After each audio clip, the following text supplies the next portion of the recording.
How are you guys doing? It is Friday, September 25th, 2020, I here in this quarantine. I'm James Sims, and for this episode of The Elite, I'm going to take you through yesterday's performances, through the yesterday's Elite matchups, and yesterday's top performances from yesterday's top athletes.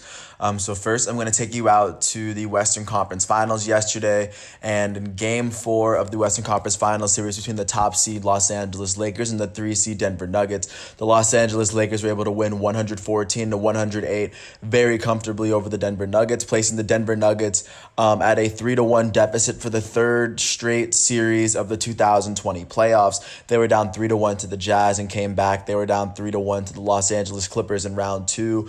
And right now they're down to the Lakers 3-1. But that's how it looks right now. Looking out to how both teams performed, starting off with the Denver Nuggets. Looking off the bench, Monte Morris, their point guard, would finish with 12 points off the bench. Michael Porter Jr. would finish with 13 points, shooting 5 for 8 from the field in 21 minutes. Jumping to their starters, their power forward, Jerry Grant, would go 17. He'd finish with 17 points and 2 rebounds and shooting 6 for 13 from the field in 43 minutes. Their elite center, Nikola Jokic, would finish with 16 points, 7 rebounds, and 4 assists in 36 minutes as he shot 6 for 13 from the field, 2 for 3 from the three-point line. He made both of his free throw attempts.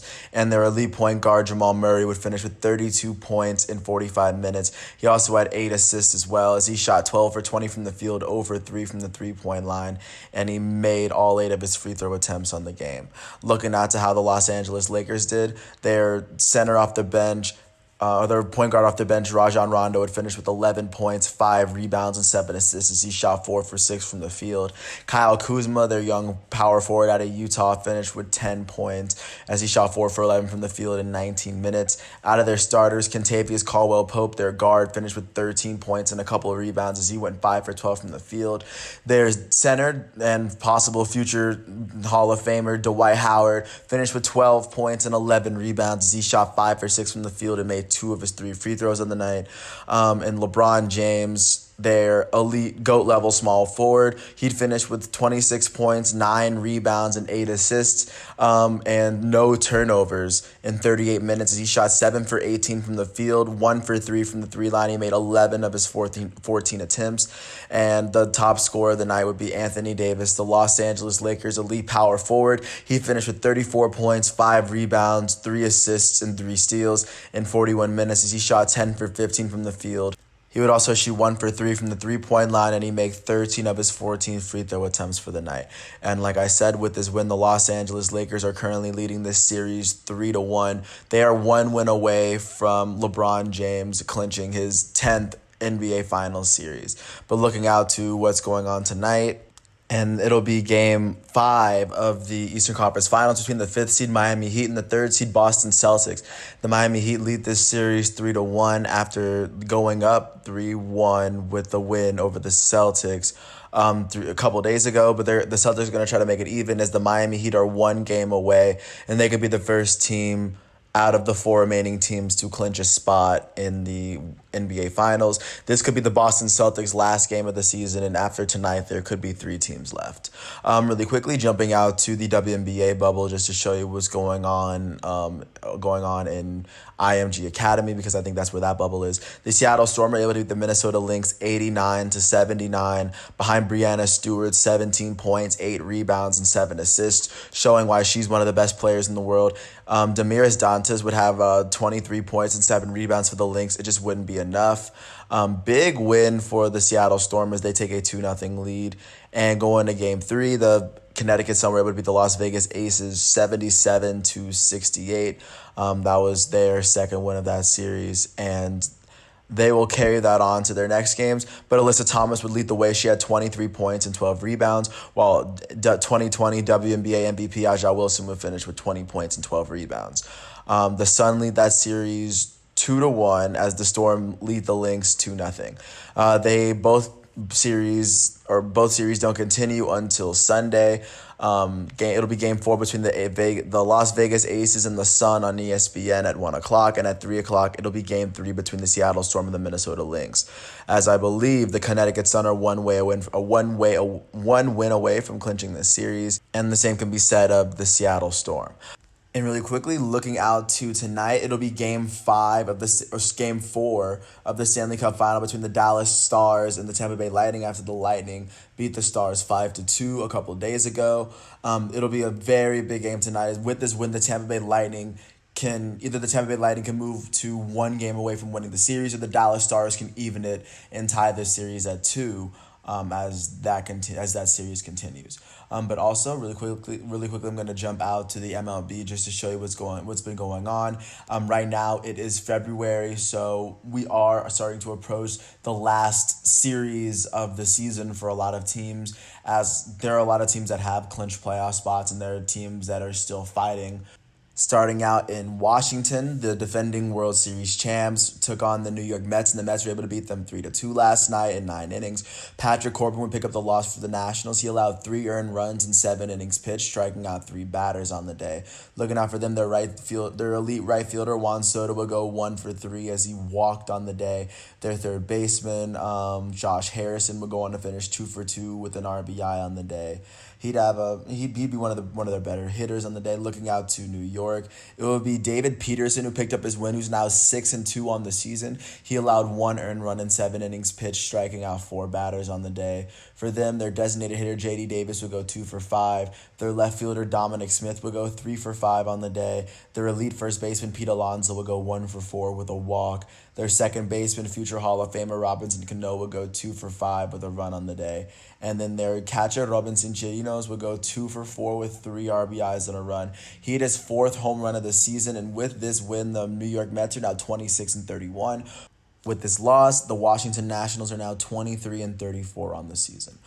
Staying in the NL East, jumping out to Atlanta. The Atlanta Braves went on to host the Miami Marlins, and in this game, the Fish were able to get the win. Pablo Lopez picking up his 6th win of the season. It would be Ian Anderson picking up the loss for Atlanta. He would allow no earned runs, but 3 total runs in 5 innings pitched, striking out 6 batters on the day. For Atlanta on the offensive side, their elite center fielder Ronald Acuna Jr. would go 1 for 5. He struck out 3 times.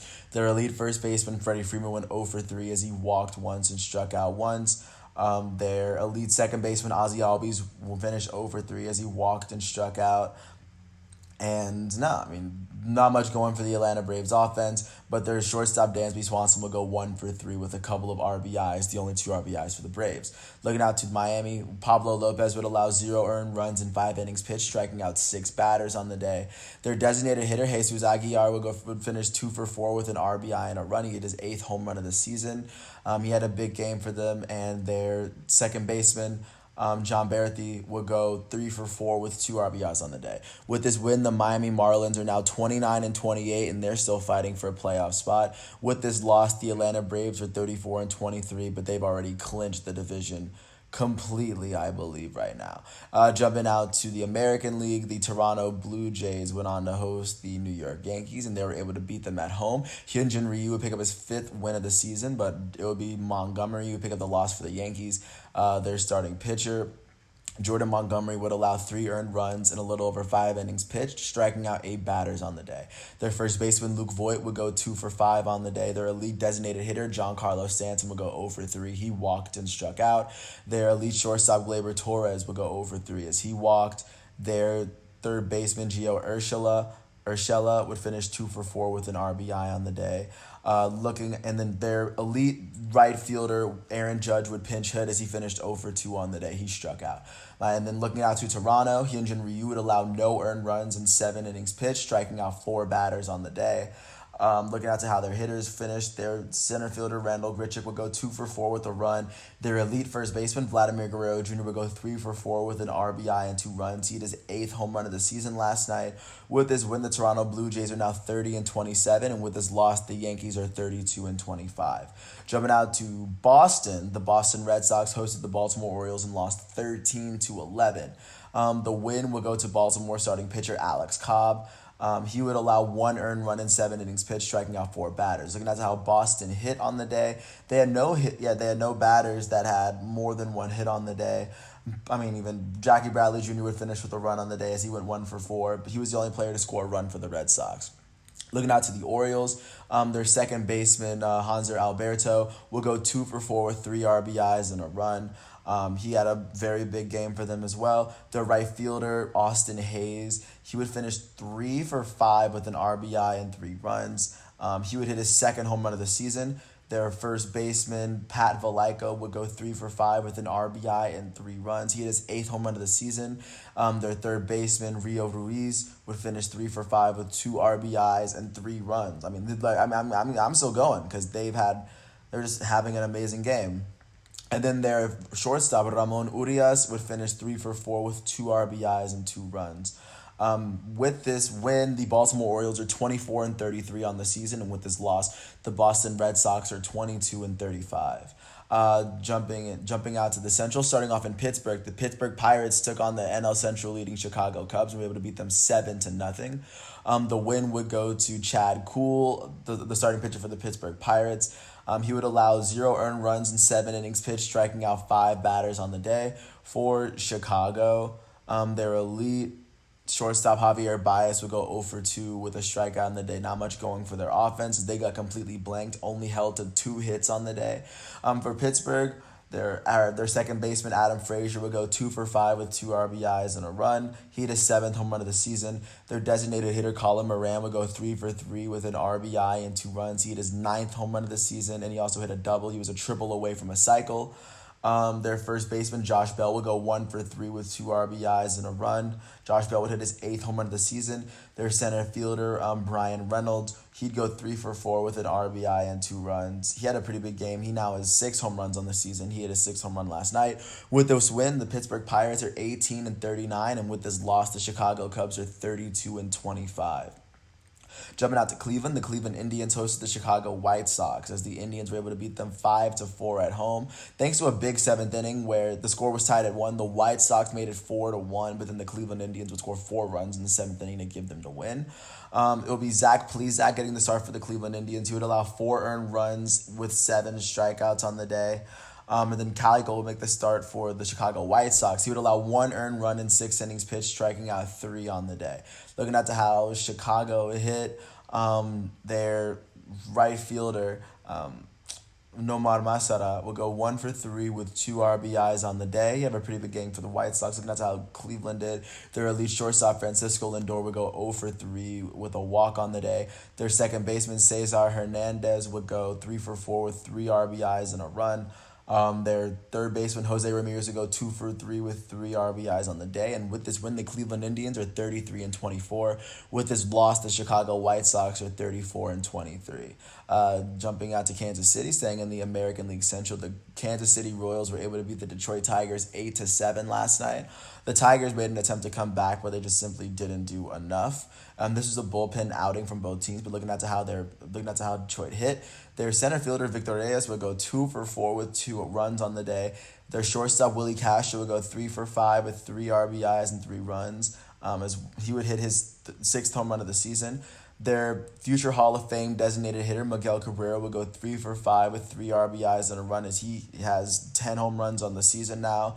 And then their catcher, Austin Romine, would go 2 for 5 with a run on the day. Looking at how Kansas City did, their shortstop Adalberto Mondesi would go 4 for 4 with 2 RBIs and 2 runs. He hit all singles on the day. Their catcher Salvador Perez would go 2 for 4 with 3 RBIs and a run. He now has 11 home runs on the season. Michael Franco, their third baseman, will go 2 for 3 with 2 RBIs and a run as he hit his 8th home run of the season yesterday. With this win, the Kansas City Royals are 24-33, and with this loss, the Detroit Tigers are now 22-33. Jumping out to St. Louis, the St. Louis Cardinals took on the Milwaukee Brewers and were able to beat them 4-2 at home in 9 innings. Hwang Hyun Kim would get the start. Hwang Hyun Kim would make the start for the St. Louis Cardinals. He would allow 1 earned run in 5 innings pitched, striking out 3. And then it would be Burns getting the start for Milwaukee, but he wouldn't pitch 4 innings. He would allow 3 earned runs in 3.2 innings. He struck out 5. Looking at to how their offense fared, their elite left fielder, former National League MVP Christian Yelich, went 0 for 4 with a walk and a strikeout on the day. Their designated hitter Ryan Braun went 1 for 4. Their second baseman Keston Hiura went 2 for 4 for the day. Looking at how the Cardinals fared, their third baseman left fielder Tommy Edman would go 2 for 5 on the day. Their elite first baseman Paul Goldschmidt would go 1 for 4 with an RBI, and their future Hall of Fame catcher Yadier Molina would go 2 for 4, and their right fielder Dexter Fowler would go 0 for 2, but he'd walk twice and he'd score twice.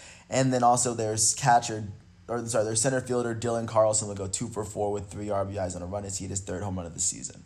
With this win, the St. Louis Cardinals are now 28-26, and with this loss, the Brewers are now 27-29.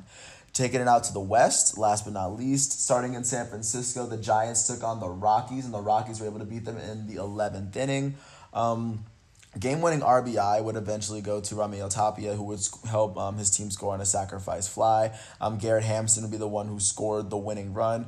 The Giants were winning for a good chunk of this game, but then the Colorado Rockies turned it around, and San Francisco Giants were able to tie it up in the end. It was just a very close game, and I thought it was a very impressive game from the beginning to the end. For San Francisco, Kevin Gausman will get the start for them as he would allow 2 earned runs in 6 innings pitched. He struck out 9 on the day. On the offensive side of the plate, their right fielder, Steven Duggar, he would go 2 for 3 on the day. They'd have a bunch of players that had 1 hit, and some of them Brandon Belt finished with an RBI and a run. Looking out to Colorado, it would be their starting pitcher Chichi Gonzalez, who would allow 3 earned runs in 5.1 innings pitched, striking out 4 on the day. Their designated hitter Kevin PR would go 2 for 5 with a run on the day. Their shortstop Trevor Story would go 2 for 6 with a run, and he would strike out twice. The right fielder Charlie Blackmon would go 2 for 5 with an RBI. Their first baseman Josh Fuentes would go 2 for 5 with an RBI and a run. Their third baseman Ryan McMahon would go 2 for 5 with an RBI and a run. And with this win, the Colorado Rockies are 25-31. And with this loss, the San Francisco Giants are now 28-28 on the season. And jumping out to Dallas, the Texas Rangers hosted their in-state rival, the Houston Astros. And in this one, the Astros were able to beat them 12-4. Carlos Javier would pick up his 5th win of the season as Lance Lynn picked up his 3rd loss. Lance Lynn would allow 9 earned runs in almost 6 innings pitched. He would strike out 5 on the day. On the offensive side of the ball, their center fielder Leody Taveras would go 2 for 5 with a run. Their designated hitter Willie Calhoun, he would finish 2 for 4 with 3 RBIs and a run. He hit his first home run of the season for the Rangers. And then looking out to the Houston Astros, how they did, their starting pitcher Christian Javier he would pitch 5.2 innings, allowing 3 earned runs, striking out 6 on the day. Their center fielder George Springer would go 3 for 4 with 3 RBIs and 2 runs. He hit his 14th home run of the season last night. Their elite second baseman Jose Altuve would go 3 for 5 with 3 RBIs and 2 runs as Jose Altuve hit his 4th home run of the year last night. Their designated hitter, Michael Brantley, would go 2 for 5 with a run. Their elite third baseman, Alex Bregman, would go 3 for 5 with 3 RBIs and 2 runs. He hit his 5th home run of the season yesterday. And their their right fielder, Josh Reddick, would go 3 for 5 with 2 RBIs and 3 runs. With this win, the Houston Astros are now 29-28, and with this loss, the Rangers are now 19-38. Last but not least, jumping out to LA, the Los Angeles Dodgers were the first team to win 40 games in the 2020 season. And with this win, they were able to beat the Oakland Athletics 5-1 as Dylan Floro picked up his 3rd win in relief. Mike Fiers would pick up the loss. He's now 6-3 on the season. He would allow 2 earned runs in 5 innings pitched, striking out 3. Looking at how they hit, not much going on for them. Sean Murphy went 1 for 3 with an RBI and a run. He hit his 7th home run of the season. He was the only player to score, and the run was given up by McGee. For the Dodgers, it would be Walker Buehler who got the start. He would allow no earned runs in 4 innings pitched. He allowed 1 hit, and he would strike out 6 batters on the day. Their elite right fielder, Mookie Betts, would go 1 for 5 with a run. Their shortstop, Corey Seager, went 1 for 3 with 2 RBIs and a run. He hit his 15th home run of the year. Their third baseman, Justin Turner, would go 2 for 4. Their catcher, Will Smith, would go 2 for 4 with a run and an RBI. And their elite center fielder, Cody Bellinger, would go 1 for 2 with 2 runs on the day, and he would also walk twice. With this win, the Los Angeles Dodgers are 40-17, and with this loss, the AL West leading Oakland Athletics are now 34-22. And then looking into today, as some of the MLB's last series are starting to take hold, just to let you know that that's what's going on. The official season ends on Saturday. But just looking forward to what games to look forward to today. And the first day of the No, in the opening day of the last series around the league. Starting off at 5:15, Jack Flaherty's looking to get his fifth win of the season as he takes Brent Suter and the Milwaukee Brewers at 5:15 in their doubleheader game one. Additionally, Rick Porcello's looking to get his second win for the Mets as he takes on GOAT level pitcher Max Scherzer and the Washington Nationals at 6:05. Taijuan Walker's looking to get his fifth win of the season as he takes on Jorge Lopez and the Baltimore Orioles at 6:37. Antonio Senzatella and the Colorado Rockies look to take on Zach Gallen, who's been one of the league's best up-and-coming young pitchers for the Arizona Diamondbacks at 6:40. Also at 6:40, Vince Velasquez and the Philadelphia Phillies are going to take on Charlie Morton and the Tampa Bay Rays on ESPN Plus, and the Phillies are they're one of the teams that are fighting for a playoff spot as of right now.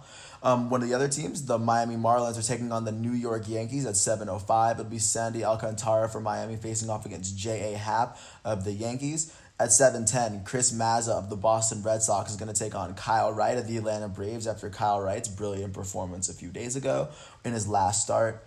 The Pittsburgh Pirates are going to take on the Cleveland Indians as Mitch Keller is going to take on Carlos Carrasco. And the Cleveland Indians are a team that are still fighting for playoff position.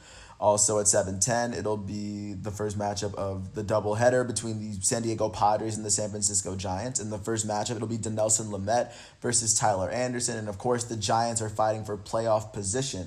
And I think the Padres are trying to hold on to the best wild card seed in the National League. I think they already have it, but I think they still have a lot to play for right now. Also, at 8 o'clock, the Chicago Cubs are going to take on the Chicago White Sox in ESPN2 as Yu Darvish takes on Dylan Cease. And the Cubs are still fighting to maintain their top spot in the NL Central and try to fight with the Atlanta Braves for the second seed. And the Chicago White Sox are still fighting for the best position in the AL Central, so that's going to be a big game. At 8:05, Spencer Turnbull and the Detroit Tigers take on Brad Keller and the Kansas City Royals. Not that big of a... This is not a game with playoff implications, but it's still a big game nonetheless. At 8:05, the Houston Astros take on the Texas Rangers, and the Houston Astros are led by Jose Urquidy as Kyle Cody makes a start for the Rangers, and Kyle Cody's been pretty good to start the season with a 1.53 ERA, and the Astros are yet another team that are fighting for a playoff spot, and the Rangers could definitely stand in their way, especially after everything that's gone on since the Astros admitted they cheated in the World Series. At 8:10, the Tyler Mahle and the Cincinnati Reds and Jose Barrios and the Minnesota Twins are going to face off at 8:10. The Twins are still trying to fight for seeding in the AL Central, and the Cincinnati Reds are trying to clinch one of the last wild card spots as they're fighting for a playoff spot, especially with the Brewers and the Cardinals. Speaking of the Brewers and the Cardinals, game 2 of their game is going to happen at 8:15. Like I said, both the Brewers are 27-29, the Cardinals are 28-26. They're not that far separated, so I think this is a must-win for the Cardinals. They have to win at least one of these doubleheader games if they want to secure a spot in the playoffs. At 9:40, it'll be game 1 of the Angels versus the Dodgers. Not a game that really means much because I don't think the Angels can clinch the playoffs, and I think the Dodgers have already clinched the best record. But it's still going to be a big game, and I think a lot of people are going to watch. And Clayton Kershaw is going to make a start tonight, so that's a big game. Also, the Mariners are going to take on the Athletics at 9:40 as Yusei Kikuchi is going to take on Chris Bassett, and the A's, I think, are still trying to fight for seeding in the American League. And Game 2 of the doubleheader between the Colorado Rockies and the Diamondbacks will take place at about 9:40. Antonio Santos takes on Taylor Clark. Neither of these teams are really competing. I think the Rockies might be completely out of it, but I think they still have to win out. And the last game of the night will be between the Padres and the Giants, whereas both teams are still really trying to fight. The Giants need this win more so, but they need to at least win one game of this doubleheader to keep themselves alive and above water. And last but not least, Thursday Night Football is being played between the Miami Dolphins and the Jacksonville Jaguars. And the Miami Dolphins were able to get their first win of the season as they won pretty comfortably to beat the Jaguars. Both teams are now 1-2 now. But to start with the Jaguars, their quarterback Gardner Minshew II would complete 30 of his 42 passes, throwing for 275 yards. He wouldn't throw for a touchdown, but he would have an interception on the night. Their running back James Robinson would also have 2 running backs on the night. He also had 83 yards through the air. I thought he had an amazing game. He was probably the best offensive player on the field for the night. And then just looking at their defense, Miles Jack had 11 tackles on the day. Just great overall game from them. And then Josh Allen, their defensive end out of Kentucky, would finish with a sack, and both of his tackles on the night were for loss. Looking out to Miami, their quarterback Ryan Fitzpatrick would complete 18 of his 20 passes for 160 yards, throwing for 2 touchdowns on the day, no picks. Myles Gaskin would be their leading rusher on the ground. He would finish with 66 yards on 22 carries. And he would finish with 29 yards on the air or through the air on the ground. He finished with 95 total yards on the day. Ryan Fitzpatrick would also have a running touchdown. He'd have 3 touchdowns on the day. He also ran for 38 yards, giving him probably a total of 196 yards of offense. And Devontae Parker was their leading receiver. He had 69 yards on 5 receptions. Big game for him. And on the defensive side, it'll be Kamu Grugier-Hill and Jerome Baker, both leading the teams with 8 tackles on the night. Kyle Van Noy would finish with a sack on the day. Just great overall game, a great overall game from the Dolphins. Ryan Fitzpatrick did a really good job of putting it all together. And with this win, like I said, the Dolphins are sitting at 1-2 in the AFC East, and the Jacksonville Jaguars are 1-2 in the they're 1-2 in the AFC South. And with that said, I really appreciate everyone for listening to all 25 minutes of this piece. Once again, it is Friday, September 25th, 2020, out here in this quarantine. I hope everyone's doing well. Thanks once again for listening to my piece, for hearing me out, and peace out.